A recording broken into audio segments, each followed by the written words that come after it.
Bienvenue sur Digital Data School. Sur cette chaîne, on va apprendre à analyser les données de nos sites web et réseaux sociaux afin d'atteindre de nouvelles cibles, profiter de nouvelles opportunités et surtout mettre notre énergie là où c'est utile.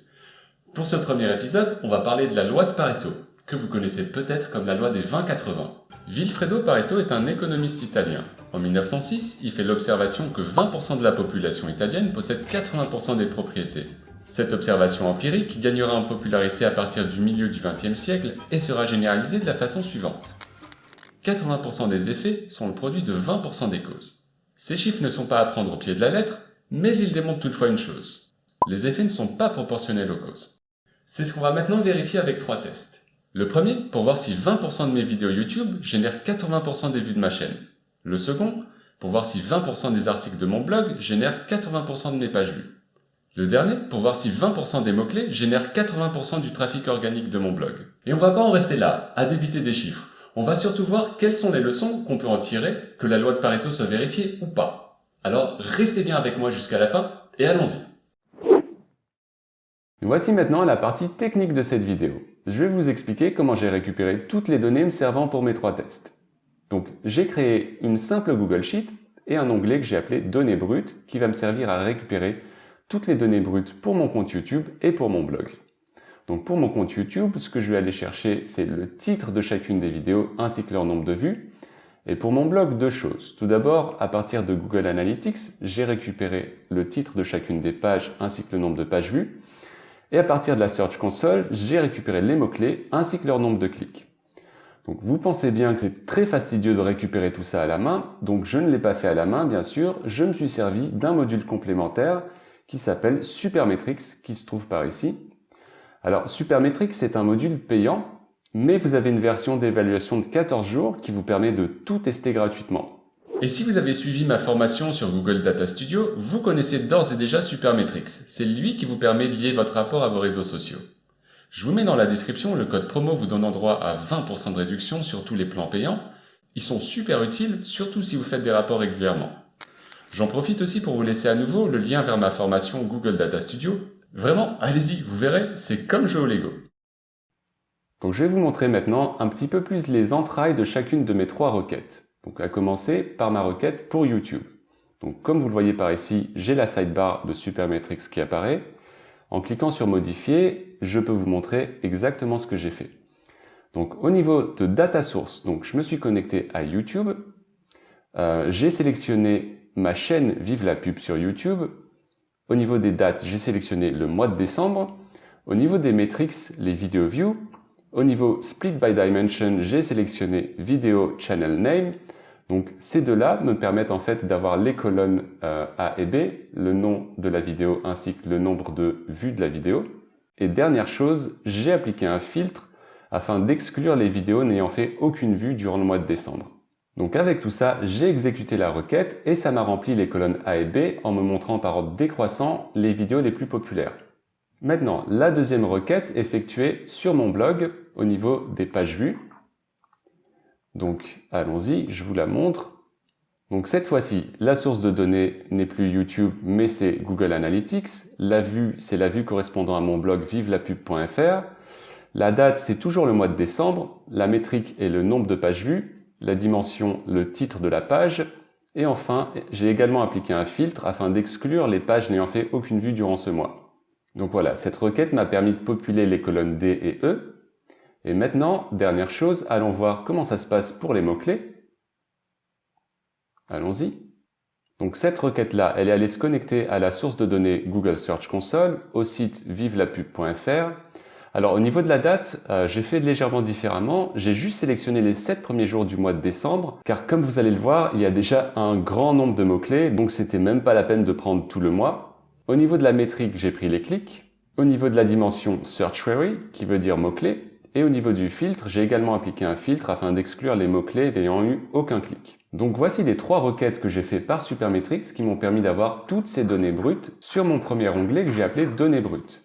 Maintenant, à partir de là, j'ai créé 3 onglets qui m'ont servi à exploiter ces données brutes. Donc tout d'abord, pour mon compte YouTube, j'ai tout d'abord récupéré les 2 premières colonnes de mes données brutes avec cette formule Array Formula pour ensuite les retravailler dans mes colonnes C, D, E et F.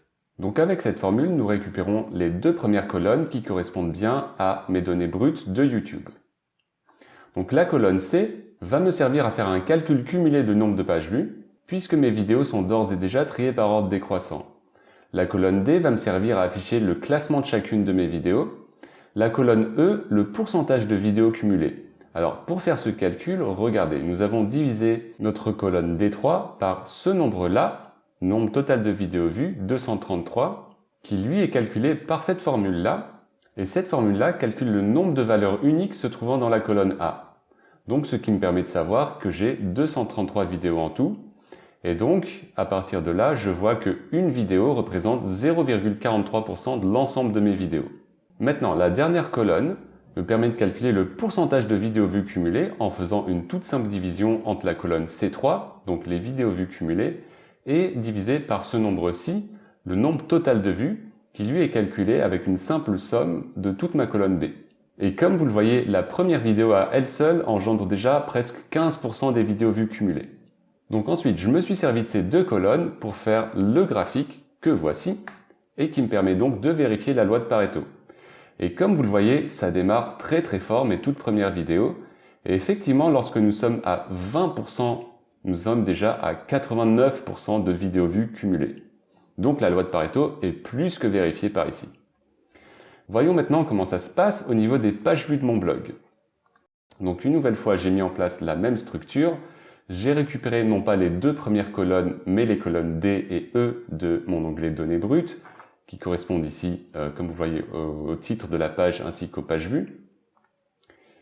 Et j'ai fait les mêmes colonnes me servant à calculer le nombre de pages vues cumulées, le classement, le pourcentage de pages cumulées et le pourcentage de pages vues cumulées. Alors, à quoi ça ressemble notre graphique cette fois? Donc une nouvelle fois, nous avons un espèce de logarithme inversé.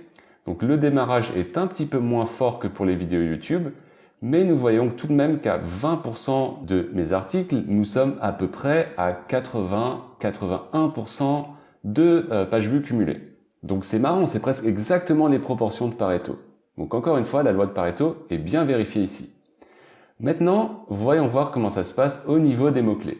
Donc sur cet onglet, j'ai récupéré à partir de mon onglet Données brutes les colonnes G et H qui correspondent à mon troisième test sur les mots-clés. Et une nouvelle fois, mes autres colonnes m'ont servi à calculer les clics cumulés, le classement, le pourcentage de mots-clés cumulés et le pourcentage de clics cumulés. Et maintenant, voyons voir au niveau de la courbe ce que ça donne. Et là, comme vous le voyez, nous n'avons pas du tout le même graphique qu'avant. Donc si on veut atteindre à peu près 80% des clics reçus, il faut non pas se placer à 20%, mais plutôt vers 50% du nombre total de clics. Donc la loi de Pareto n'est pas du tout vérifiée ici. Quelles leçons peut-on tirer de ces résultats? Tout d'abord, sur mes vidéos YouTube, où la loi de Pareto est plus que vérifiée. On commence par la sentence honnête. Il n'y a aucune tendance claire qui se dégage en regardant quelles sont les quelques vidéos me générant 80% de trafic. C'est dommage, ça m'aurait permis de comprendre quels sont les sujets ou formats susceptibles de marcher le mieux pour mes prochaines vidéos. Mais il y a aussi du positif. Il m'a suffi de 25 vidéos, soit 11% de toutes mes vidéos, pour me rapporter 80% des vues. Je vais donc pouvoir mettre en place une stratégie d'optimisation poussée sur ces 25 championnes en révisant leurs titres, leurs descriptions, leurs miniatures. Je vais également profiter de ces 25 meilleures vidéos pour créer de la traction vers mes contenus les plus récents et pertinents. Je vais revoir leurs descriptions et ajouter de nouveaux liens. Je vais également ajouter des notes directement dans la vidéo et revoir leur écran de fin.